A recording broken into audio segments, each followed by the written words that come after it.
Otep à tous, bien-aimés frères et sœurs. J'ai toujours horreur de voir des gens qui font une interprétation erronée d'un grand homme africain que beaucoup ont négligé. Je dirais même un prophète, je dirais même un messager, je dirais même le Jésus africain, Monsieur Simon Kimbangu. Beaucoup de gens ont tendance à nous faire croire que Simon Kimbangu c'est l'apôtre Paul au Congo, en Afrique. Que lui, il est venu avec la Bible. Non, c'est faux. J'ai déjà sorti plusieurs vidéos où je disais que Simon Kimbangu se battait pour les droits de l'homme. Pareil pour notre maman Tchipa Vita. Mais Simon Kimbangu n'était pas un pasteur. Il n'a jamais été un pasteur et il ne le sera jamais. Simon Kimbangu croyait en notre spiritualité. Simon Kimbangu était un leader dans la spiritualité africaine. Et il en a fait ses preuves. Si aujourd'hui nous souffrons parce que nous croyons en un prophète qui n'a pas la même couleur de peau que nous, un prophète notamment blanc, c'est-à-dire Jésus, un prophète arabe, c'est-à-dire le prophète Mohammed. Nous avons du respect pour eux, mais ça, ce n'est pas notre prophète à nous. Le nôtre là, celui des Congolais, celui des Africains, c'est Simon Kimbangu. Simon Kimbangu, c'est quelqu'un qu'il faut mettre à la hauteur de Jésus-Christ s'il avait existé. Je dis bien s'il avait existé. C'est quelqu'un qu'il faut mettre à la hauteur, sur le même pied d'égalité que le prophète Mohammed.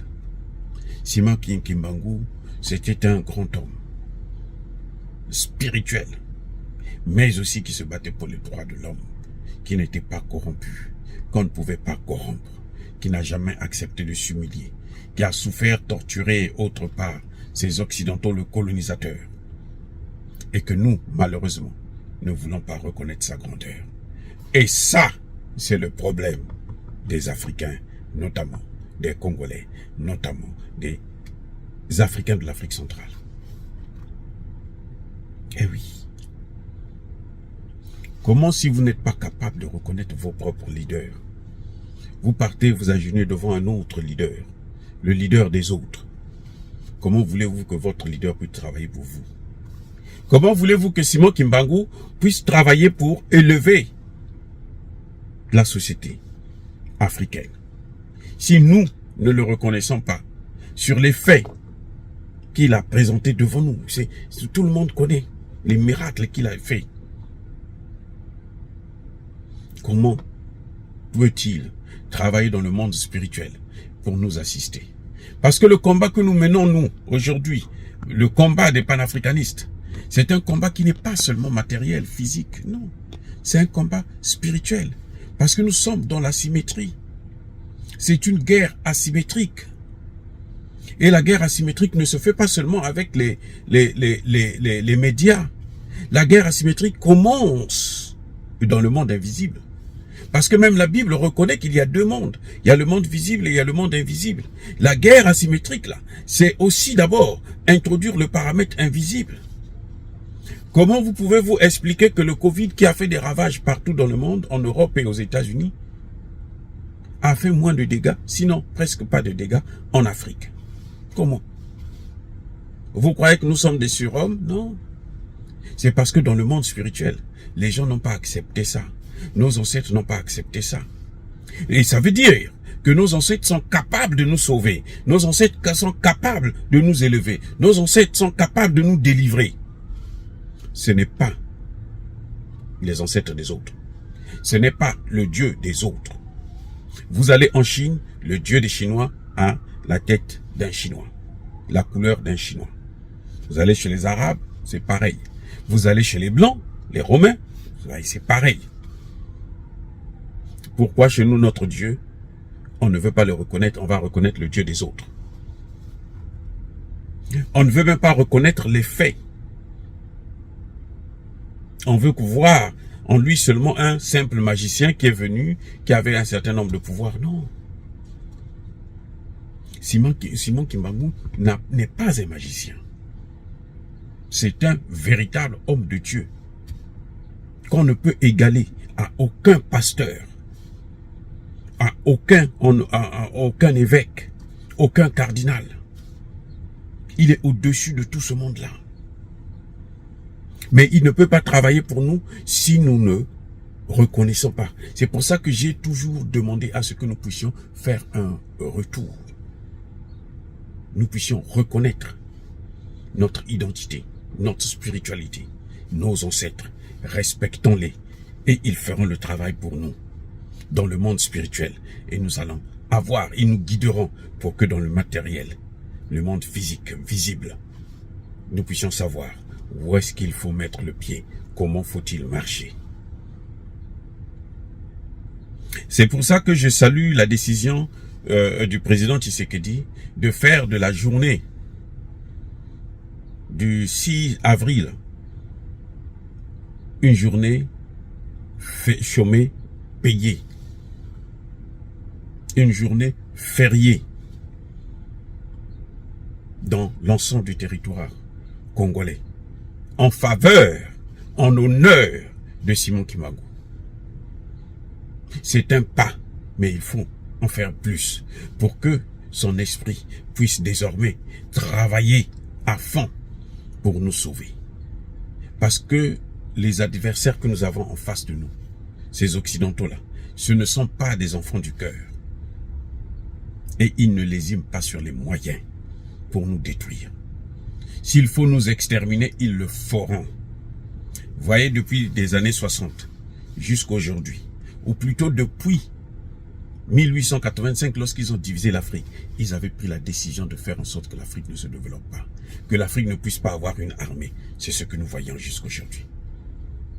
Mais nous devrons sortir de cela en faisant d'abord et avant tout confiance en nos ancêtres, parce que ce sont eux qui doivent mener la guerre, qui doivent combattre pour nous, qui doivent combattre à notre place. Ils en ont la capacité, ils sont plus forts que les autres, parce que eux, leurs ancêtres, ils ont tellement fait du mal qu'ils ne peuvent plus faire encore du bien dans le monde là où ils sont. Ou sinon ils ont disparu carrément. Leur esprit et ce sont des esprits égarés que seuls les malfaiteurs peuvent utiliser. Mais chez nous, nos ancêtres, ils sont là, ils sont debout et ils n'attendent que nous pour que nous puissions les solliciter, pour que nous puissions les honorer afin qu'ils puissent faire leur travail. Dire cela, c'est inciter à la haine ou à la violence. Non. Je ne vous interdis pas d'aller à l'église, d'aller dans les mosquées, de prier Jésus, de prier le prophète Mohammed ou qui que ce soit. Je vous dis tout simplement, vous avez aussi des ancêtres, vous avez aussi des prophètes, vous avez aussi des hommes de Dieu qui sont passés là avant vous. Les Osiris, les Isis, les Imhotep et tout ce monde-là. Le christianisme, ça a été puisé, volé, essentiellement dans la religion de notre mère, Isis. Alors, tant que vous ne maîtrisez pas ces questions, croyez-moi, ça va être un peu difficile pour l'Afrique. C'est pour ça que, pour terminer, je vous dis, encore une fois de plus, je demande au Dieu des Kémites de vous bénir. Je persiste et je signe qu'il vous bénisse abondamment.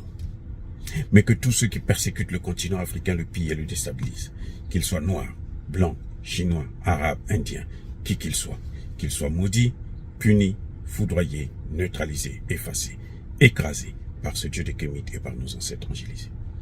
Vive l'Afrique éternelle, j'ai dit et j'assume.